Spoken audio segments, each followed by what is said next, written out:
Hello, everyone. I'm Dr. Meenal Jain, and I am assistant professor at Lady Irwin College, University of Delhi, India.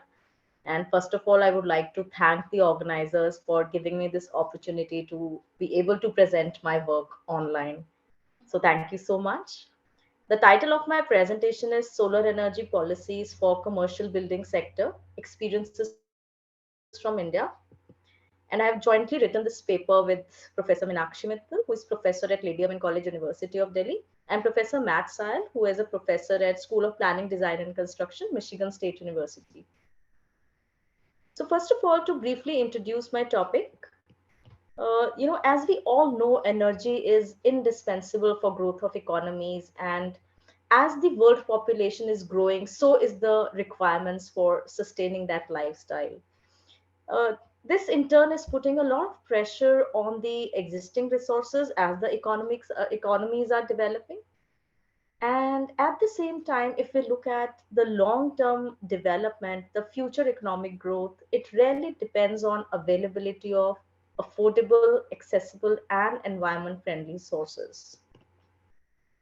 Now, if we look at the Indian scenario, it can be seen that India is globally the third largest nation in terms of energy consumption. And as we all know, India is a developing nation. So, as we are moving on this path to development, the purchasing power of people is increasing, and the energy use in the country in turn has been increasing. And it can be seen from the data that it has almost doubled since the year 2000. And if we look at the total installed capacity of electricity generation in India, we can see that it has expanded from just about 42.5 megawatts in the year 1985 to about 4 lakh megawatts by the year 2021. So we have seen a huge increase and expansion in the electricity installed capacity in country. Now, if we look at the reasons of this energy expansion, we can see that urbanization has been one of the key drivers, for these increasing energy trends. If we look at this data given by World Bank, you can clearly see the GDP, which has been growing over the years for India. And as the GDP is increasing, so is the purchasing power of people, of the people residing in India. And because of that increased purchasing power, we are going in for more and more equipment. Our energy requirements are increasing. And this urbanization is actually the key driver for increasing energy requirements in the country. Now, if we look at the energy mix of India, it's alarming to see that even today, more than half of the energy is being met through coal, which is a non renewable source of energy. This data has been given by US EIA and CEA, and they clearly show that coal accounts for 55% of the energy mix of India, whereas from other renewable resources, we are just fetching it about 24% of energy. So there are definitely issues with non-renewables. Now we are using non-renewables as much as 55%, but they come at a cost. So first of all, they are finite. We all know that non-renewable resources are finite. They are bound to be, they are bound to be finished soon, and thus there's a need to shift to renewable energy. Secondly, and most importantly, production of greenhouse gases. Now, if we look at the climate change scenario and global warming, one of the key contributors to that is greenhouse gases. And more the usage of these non renewable resources, more are we producing the greenhouse gases. And thirdly, which is very important for countries like India, which do not have a lot of domestic reserves, we are heavily relying on imports for our coal requirements. So these are some of the issues which are prevalent with non-renewable resources, and thus the solution lies with renewable energy. So renewable energy is the solution to the growing energy challenges, and there are several reasons for that. Because first of all, they are abundant and inexhaustible, at least in the human time frame, and they are environment friendly at the same time. Now, if we look at the total installed capacity of renewable power in India, we can see that our government has actually realized the potential of renewable energy and what benefits it can bring to our country. And the installed capacity of renewable in India has increased from a meager 28,000 megawatts in the year 2013 to about 1.5 lakh megawatts in 2021, which indicates that we have immense opportunity for growth in this sector. Now, even within renewable energy sector, you know, because of the geographical condition of India, it lies between the Tropic of Cancer and the equator, and our average annual temperature thus ranges between 25 and 27 degrees Celsius. Thus, one of the major renewable energy sources which holds a lot of importance for our country is the solar energy. And the solar energy potential of our country, it has been estimated to be around 750 gigawatts. However, till now only 42 gigawatts has been installed, so you can see the opportunity that lies there, the unmet potential that is yet to be tapped in the solar sector in India. So coming on to why this study, now as the title of the study mentioned that this focuses on commercial buildings. So commercial buildings, which include your institutional sector, your industrial establishments, they are often the resource guzzlers, and you will see that most of the energy is being used by commercial buildings. And looking at the fast urbanization that is happening in India, studies have estimated that 70% of the commercial sector is yet to be built. So we can imagine, how much more of electricity we are going to be requiring in the coming future. And not just that, the commercial building sector in India is currently consuming 8% of the total electricity, but it is going at a much faster rate as compared to other sectors like residential and so on. Also, review of literature has shown that there are a number of policies and programs which have been initiated by the Indian government for solar energy, both at the national level and the state levels. But the use of off-grid solar technologies in the country is still limited. And also, it was seen that most of the studies that have been carried out in this area, they lack stakeholders' perspective.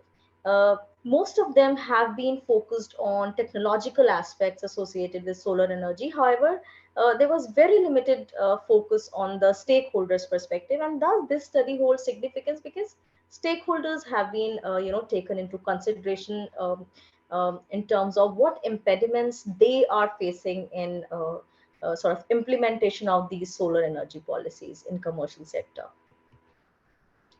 Coming on to methodology of the study. So the study was conducted in 6 states or union territories of India. And these 6 states or union territories were divided into 3 categories based on the installed capacity of solar energy in these states. So they were categorized as high, medium, and low. So in the high category were Gujarat and Rajasthan. In the medium category were Punjab and Haryana. And in the low category, which had less than 5 megawatt of solar installation, we took Delhi and Chandigarh. And in the commercial building sector, which was considered for this study, both government and private buildings were included. And the key respondents were the managers of the commercial buildings, which were selected for the study. And secondary sources and questionnaires were used as the study tools. And whatever data which was collected through the study, it was both quantitatively and qualitatively analyzed based on the objectives of the study, and conclusions were drawn. Now, coming on to the findings of the study. Now, as I mentioned, here I'm going to discuss basically the impediments which were brought forth by the building managers which were selected as part of the study. And as per the outcomes of the study, it was seen that policy-related impediments were found to be one of the major reasons which are, hindering the growth of solar installations in the commercial building sector in India. And just to give you a brief highlight of what were the types of impediments that were highlighted were by these stakeholders. So we can see that they said that, so MNRE is the Ministry of New and Renewable Energy, and it works at the central level or the federal level in India, which makes national level policies. So as per the respondents, they said that policies of MNRE they kept changing from time to time, and there were no consultation with either the state nodal agencies or the beneficiaries, and thus it was acting as an impediment. Also, they said that the policies which were developed were not transparent in terms of who will be giving the benefits, who will be giving the incentives, how much incentives or benefits will be given, what is the procedure to apply for a certain benefit, etc., etc. Another impediment that was reported by these stakeholders was that the entire process of availing government incentives, be it capital subsidy or interest subsidy, the entire process was very time consuming, very time intensive, and the various steps in the process, which included submission of application, site inspection, uh, so all of them required a lot of documentation. Right. So these things were acting as impediments for a building manager to be able to take advantage of that policy. Another impediment reported by the building managers was that the state nodal agency did not provide any technical support to the building managers regarding how to apply for the building the government incentives, and also when they were formulating the application for applying for these incentives, there was no technical support or assistance from the state nodal agencies, so they really had to go through the channel partners, which were another stakeholder in this entire process. Further, it was reported that the submission of application had to be done online. However, the online mechanism for submission of this application was not very robust. There were technical issues that people were facing, and which need to be worked on. Subsequently, they said once the application was submitted and documentation was submitted, the next step was feedback by the state nodal agency, so that was also a delayed step. So the building managers reported that there was a delayed feedback by the state nodal agency on the status of the application that they had submitted, and not just delayed feedback on the status of the submitted application, but also the site inspection that was to be done by the state nodal agency officials. It was taking a lot of time. It was delayed, and it was seen that some of the states which were selected for the study were geographically spread. So doing site inspection for all the applicants was taking a lot of time, but it was acting as an impediment for the building manager. So these were some of the impediments that were reported by the building managers. And to overcome these impediments, some suggestions and recommendations were also given by them. Like they said that national level policies by MNRE, they should be framed in consultation with the state nodal agencies and other beneficiaries. And also they said that the both the central ministry and the state government, they should develop targeted incentives, which are based on region-wise specific requirements. So, targeted incentives will be more beneficial for the building managers as per them. And the policy document that is brought out by the ministry and the state governments, it should clearly spell out who are the targeted audience, what are the targeted benefits, and what are the different categories of consumers on which these benefits are applicable. So all of these things should be clearly spelled out in the documents. Also, the process of availing the different incentives offered by government, they have to be they can be illustrated in the form of a flow chart or a diagram, so that the beneficiaries able to easily understand the process. And the documentary requirements could be further relaxed, so that it doesn't take a lot of time for the beneficiary to take advantage of these incentives. Also, they said that online mechanism of submission of capital subsidy application should be improved. The technical glitches should not be there. Software should be regularly updated, and there has to be a stipulated time period within which the applications are processed, and feedback is given to the applicant, so that there is no unnecessary wastage of time. and all the communication that is happening between the building manager and the state nodal agency or MNRE, it has to be within a stipulated time frame, which should be written down as a policy document, right?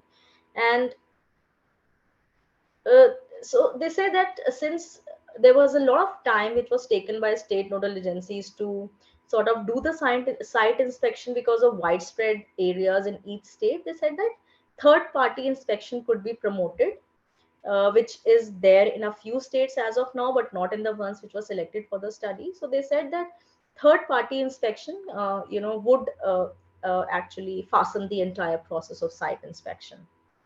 So these were the suggestions which were given by the building managers to overcome the impediments that were reported by them. So to conclude the paper, I would say that considering the environmental concerns that we are facing nowadays, solar energy is one of the prime resources which has emerged as most significant for a country like India, which is blessed to have enough of solar power. And to make the most of this clean source, the government of India needs focused policies and programs, and they must immediately address the impediments brought forth by the beneficiaries so that there is a supportive and conducive policy environment which is simple to comprehend, and it will also lead to better implementation of the policies, right? And suggestions given by the building managers in this study, they can actually enhance the policy framework and lessen the incidences of impediments in future. And having done all of these, India has really the potential to play a significant role in the global push towards solar power. And with focused efforts and concerted efforts, we are very positive that we will meet our solar energy targets, and we will, be a global leader when it comes to solar energy. These are the references for my study. Thank you so much. In case you have any questions, you can contact me at my email ID, which is given on slide. Thank you so much. I once again thank the organizers for giving me this opportunity to be able to present my work in a virtual mode. Thank you so much.